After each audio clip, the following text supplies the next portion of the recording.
Indonesia ini punya rencana iklim yang gede banget, salah satu yang paling ambisius di dunia.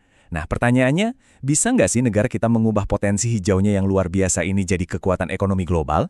Atau, jangan-jangan, ambisi besar ini malah bakal mentok sama realita? Yuk kita bedah bareng-bareng. Oke, kita langsung aja ke angkanya ya. Coba bayangin, 13,4 miliar ton. Ini tuh jumlah kredit karbon yang Indonesia rencananya mau jual. Sebuah volume yang saking gedenya, bener-bener bisa mengubah peta pasar karbon global. Skalanya itu masif.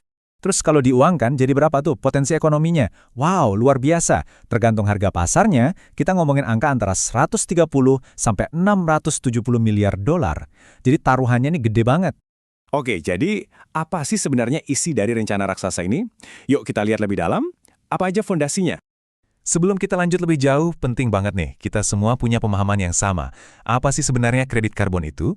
Gampangnya gini deh, ini tuh semacam izin atau sertifikat yang mewakili 1 ton emisi karbon yang berhasil dikurangi atau dihilangkan dari atmosfer. Nah, pertanyaannya kan, dari mana datangnya semua kredit ini? Inilah yang bikin Indonesia itu spesial. Kita punya aset alam yang luar biasa. Hutan hujan tropis, hutan bakau, lahan gambut. Semua ini kalau digabungin bisa nyerap miliaran ton karbon. Belum lagi ditambah proyek-proyek energi terbarukan yang lagi gencar-gencarnya dibangun. Oke, tadi kan kita ngomongin konsep yang mungkin agak abstrak ya. Sekarang yuk kita bikin ini jadi lebih nyata. Kita lihat langsung salah satu sumber emas hijau Indonesia dan siapa sih pemain di baliknya?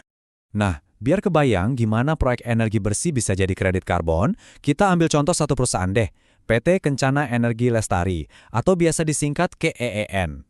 Mereka ini salah satu pemain kunci di sektor energi terbarukan di Indonesia. Nah, ini nih salah satu contoh nyata kerjaan mereka. Proyek pembangkit listrik tenaga air atau PLTA kayak gini tuh nggak cuma ngasih listrik yang kita butuhin banget, tapi setiap megawatt jam listrik bersih yang dihasilkan itu artinya makin sedikit karbon yang dilepas ke atmosfer. Nah, dari situlah kredit karbon yang berharga itu tercipta. Dan ini bukan cuma wacana loh, datanya ada. Angka-angka ini nunjukin dampak nyata dan pertumbuhan yang konsisten. Lihat deh, dari sekitar 204 gigawatt jam di tahun 2020 terus naik. Dan targetnya di 2022 itu lebih dari 261 gigawatt jam. Ini pertumbuhan real, bisa diukur. Dan inilah yang jadi dasar buat pasar karbon. Tapi, tunggu dulu. Ceritanya nggak semulus itu. Di balik semua potensi gede dan proyek-proyek keren tadi, ada realita pasar yang, ya, cukup menantang. Yuk, kita lihat kenyataannya. Nah, slide ini benar-benar nunjukin gap yang jauh banget antara harapan dan kenyataan. Coba lihat, pasar karbon global itu nilainya lebih dari 100 miliar dolar. Gede banget. Sementara itu bursa karbon kita, IDX Carbon, transaksinya sejak diluncurkan cuma 4,9 juta dolar. Jomplang banget kan? Terus, kenapa bisa gitu? Apa masalahnya? Intinya sebenarnya simpel banget, permintaannya rendah. Kenapa? Ya karena aturan mainnya sekarang ini masih terlalu longgar. Batas emisi buat perusahaan-perusahaan pencemar itu ketinggian. Dan ini bukan kata saya loh ya, ini kutipan langsung dari analisis IEFA atau Institute for Energy Economics and Financial Analysis. Mereka bilang, ambang batas emisinya itu disetel ketinggian banget. Saking tingginya, cuma sedikit banget perusahaan yang lewatin batas itu. Hasilnya, ya nggak ada yang butuh beli kredit karbon. Simpel kan logikanya? Nggak ada permintaan, ya nggak ada pasar. Oke, masalahnya udah jelas. Terus solusinya gimana? Nah, kabar baiknya, udah ada langkah-langkah yang diambil buat ngebenahin dan nguatin pasar ini. Coba kita lihat rencananya. Ya, membangun pasar karbon itu emang nggak bisa instan, nggak bisa semalam jadi. Timeline ini nunjukin kalau Indonesia itu sebenarnya udah pelan-pelan bangun kerangka hukumnya selama bertahun-tahun. Dan yang terbaru di tahun 2025, ada peraturan yang tujuannya bikin tata kelola dan transparansinya jadi lebih baik lagi. Jadi apa aja nih yang harus dilakuin? Para ahli udah ngasih rekomendasi yang jelas banget. Pertama, batas emisinya harus diturunin, dan pajak karbonnya harus benar-benar diterapin biar ada efek jera. Kedua, transparansi.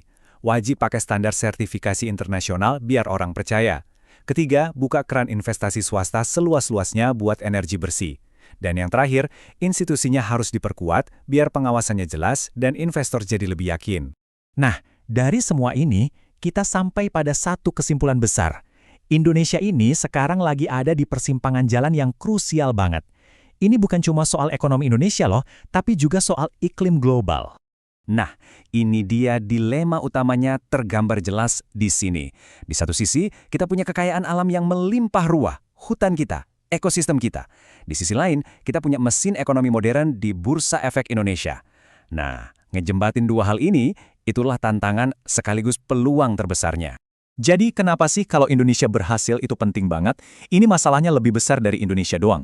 Ini soal membuka miliaran dolar dana untuk konservasi alam. Ini soal memposisikan Indonesia sebagai pemimpin ekonomi hijau. Ini juga bisa jadi cetak biru atau contoh buat negara-negara berkembang lainnya.